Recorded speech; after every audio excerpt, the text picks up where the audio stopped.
मध्य प्रदेश के बालाघाट जिले की परसवाड़ा विधानसभा क्षेत्र के ग्राम लामता में 8 फरवरी से आयोजित श्रीमद् भागवत पुराण का आयोजन किया गया, जिसमें कथा के तुरंत बाद दिव्य दरबार कथावाचक ऋषिकेश शास्त्री लगा रहे हैं। क्षेत्र के 25 किलोमीटर के आसपास से हजारों की संख्या में श्रद्धालु भक्तजन प्रतिदिन भागवत पुराण और दिव्य दरबार से लाभ अर्जित कर रहे हैं। कथा के साथ साथ श्री ब्रज बिहारी सरकार ऋषिकेश शास्त्री द्वारा दिव्य दरबार लगाकर भक्तों की समस्याओं का समाधान बताया जा रहा है।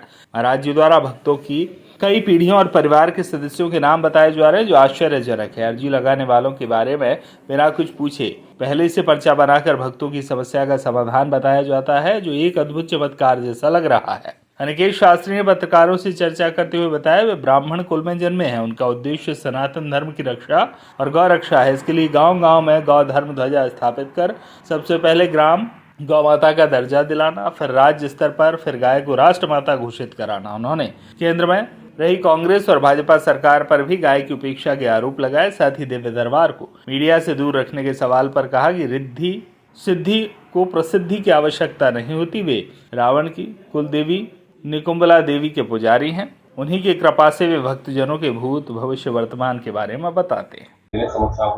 जी, जय श्री राम। हम माँ भगवती की साधना करने वाले साधक लोग हैं। ब्राह्मण परिवार के हम बालक हैं, तो हमारे यहाँ तो पूर्वजों से ही ये सारी परंपराएं रही हैं, जिसमें साधना रत जीवन जीना, पंडिताई करना, तो ये कार्य था ही। तो नर्मदा माँ की परिक्रमा करके ही कुछ ऊर्जाएं हैं जो हमारे सनातन धर्म में आज से नहीं, ये लाखों वर्ष पूर्व से विद्यमान है। बड़े बड़े संत हुए त्रिकालदर्शी, जिनका गर्गाचार्य नाम था, तो गर्गाचार्य जी जैसे संत हुए। उन्हीं प्राचीन पद्धतियों को अदृश्य शक्तियों के माध्यम से गुरु प्रेरणा से जागृत किए, और उन्हीं की कृपा से ये सारी बातें आज भूत भविष्य वर्तमान त्रिकालदर्शी विद्या के रूप में लोगों को बता पा रहे हैं, और इसके माध्यम से जन कल्याण हो पा रहा है। जी हाँ, गौ माता को राष्ट्र माता घोषित करना चाहते हैं। बस यही तो हमारी आवाज है, और क्या है। सनातन धर्म में जन्मे हैं, इसलिए एक उद्देश्य है कि हम कैसे बेटा हैं। बार बार पीड़ा होती है सुनकर के, ये सनातन धर्म के पुत्र हैं। गाय को माँ कहते हैं, और हमारी माँ हमारी आंखों के सामने काटी जा रही है। वो भी 1, 2, 4 गाय नहीं, 1.5 लाख गाय इस देश में रोज काटी जा रही है, और हम पुत्र होने के बाद चुप बैठे हैं। ये तो निंदा की बात है, ये दुख की बात है। सोच करके कई बार कई प्रकार के विचार आते कि कैसे बेटा हैं हम, जो अभी तक चुप बैठे हुए हैं। जो लोग हमारी माँ को हमारी आंखों के सामने काट रहे हैं, और हम इसके बाद भी चुप हैं, शांत हैं, ये दुखित है भैया।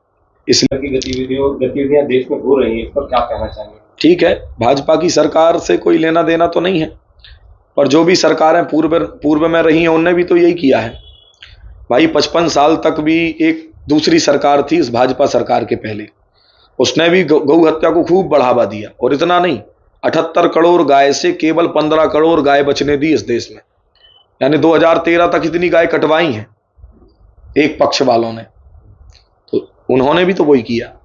भाजपा की सरकार में भी बंद नहीं हो रहा है। भले ठीक है, धर्म का काम कर रहे हैं। क्या इसके लिए कोई अभियान चला है? हम बिल्कुल चला रहे हैं। इसके लिए हमने गौ माता के ध्वज की प्रतिष्ठा कर रहे हैं। जगह जगह जाकर के गौ माता को ग्राम माता घोषित करना प्रारंभ किया है। गौ माता को राष्ट्र माता कहते थे हम, पर राष्ट्र माता के साथ हमने प्रारंभ किया गौ माता ग्राम माता, क्योंकि राष्ट्र माता हमारी गौ माता तब बनेगी जब हर सनातनी के हृदय से आवाज निकलेगी। बहुमत की आवाज को कोई दबा नहीं सकता, एक बात समझ लेना।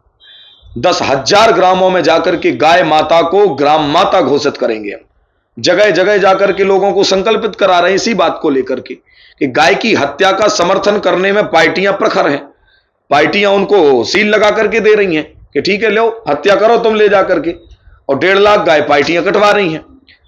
तो उससे गौ की हत्या का पाप किसको लग रहा है? पार्टी को भी लग रहा है, पार्टी पे जो बैठे हुए उनको भी लग रहा है, और साथ में उन पार्टियों को मजबूत कौन कर रहा है? हम लोग, हम सब हिंदू सनातनी उन पार्टियों को मजबूत कर रहे हैं। इसका मतलब गौ हत्या जैसा घोर पाप हमको भी लग रहा है, जिसको वोट देकर के मजबूत कर रहे हैं, उस कारण से हमको गौ हत्या का पाप लग रहा है।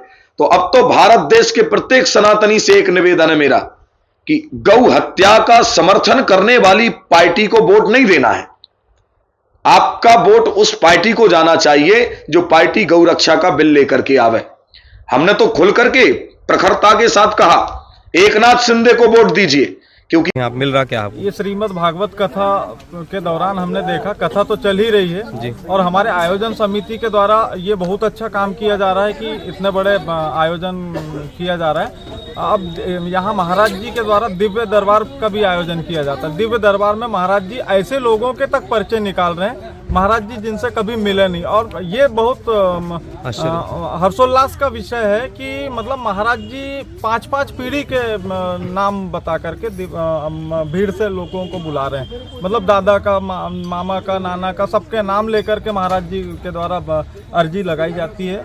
तो मैं आप जिले के सभी समस्त प्रबुद्धजीवी नागरिकगण या फिर धर्मप्रेमियों से निवेदन करूंगा कि इस महापुराण का लाभ लें और इस दिव्य दरबार का आनंद लें। आपने कहा ये लामता क्षेत्र का ऐतिहासिक आयोजन है। आज तक अध्यात्म से जुड़ा हुआ इतना बड़ा आयोजन कभी नहीं हुआ लामता क्षेत्र में। पूरे संपूर्ण लामता क्षेत्र में अध्यात्म से जुड़ा हुआ पहला आयोजन है। चूंकि 8 फरवरी से 14 फरवरी तक ये आयोजन किया जाना है, जिसमें हमारे विश्वविख्यात कथावाचक परम पूज्य गुरुदेव अनिकेत कृष्ण शास्त्री जी महाराज, जो चूंकि ब्रज बिहारी सरकार के नाम से विख्यात है, उनके मुखारबिंद से यह कथा वाचन होना है। एवं दिव्य दरबार का भी, जैसे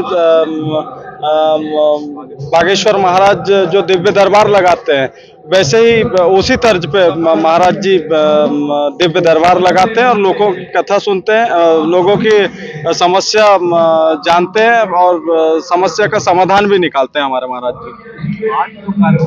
ब्यूरो रिपोर्ट, बालाघाट।